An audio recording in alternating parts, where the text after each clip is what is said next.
আসসালামু আলাইকুম, সবাই কেমন আছেন? আজকে আমার কফি শপে যেগুলা শেষ টাইমে হিসাব করি সেগুলো দিয়ে দেবো। এখন আমি করে নিচ্ছি যতগুলা খুচরা ছিল, টাকা ছিল, সব কিছু হিসাব করে নিলাম। নেওয়ার পরবর্তীতে আমি লিখে রাখলাম। লেখার পরে খুচরা বলতে স্লিপ, এটা স্লিপ লেখার পরে আমার দোকানে স্টক করতেছি, আমার কতগুলো মাল আজকে বিক্রি করলাম, কতগুলো ঠিক আছে সম্পূর্ণ লিখে নিলাম।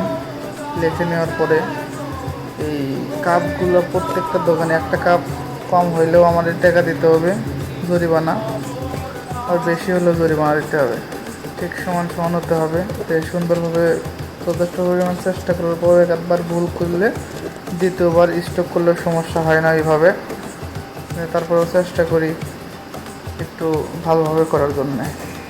তো আমি আবার এই পাশে থাকে কেকগুলো, যেগুলো কফির সাথে আসলে খাইলে ভালো লাগে। এই কেকগুলো আমি হিসাব করে নিলাম সুন্দর করে। এরপরে পাশে ফ্রিজ আছে কিন্তু দেখা যাচ্ছিল না। ওই ফ্রিজের মধ্যেও কিছু খোলা পানি রাখা হয়, ওগুলো হিসেব করা লাগে। এই বোতলগুলো বের করে নিয়ে আমি এখন ওই আইপ্যাডে কত টাকা হচ্ছে ইন অফ ডে যাক বলে আর কি, কত টাকা ক্যাশ আসলো, কত টাকা স্পেন আসছে, কত টাকা মাস্টার কার্ডে আসছে, এই সব মিলে হিসেব করা লাগে। তো হিসেব করার পরে আমি আজকে যতগুলো সেল করছি সেটির কতটা বের করে ফেললাম। টাকাগুলো যেখানে রাখার দরকার সেখানে রেখে দিলাম।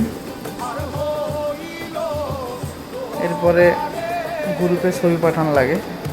আজকে আমি কত টাকা সেল করলাম। আমাদের অনেকগুলো দোকান আছে, একটা করে গ্রুপের মধ্যে 8টা করে দোকান থাকে।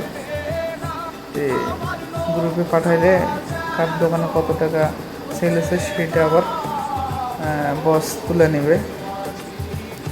তো এখন হচ্ছে আমি যতগুলো মাল হিসেব নিকেশ করলাম ঠিক সেইভাবে আইপ্যাডে তুলতেছি। যে ক্যাপাচিনো সিপ্তার মানে 16 আউন্স কাপ কয়টা আছে, 12 আউন্স কাপ কয়টা আছে, তারপরে ঠান্ডা যেগুলো আর কি বিক্রি করা হয় সেগুলো কয়টা আছে, খাওয়ার জিনিস কয়টা আছে, পানি কয়টা আছে, সম্পূর্ণ হিসাব করে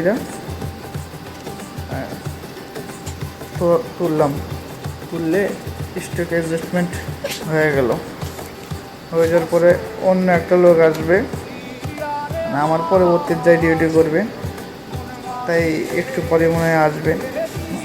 আমার ডিউটি শুরু হয় রাত 3টার থেকে বিকেল 3টা পর্যন্ত।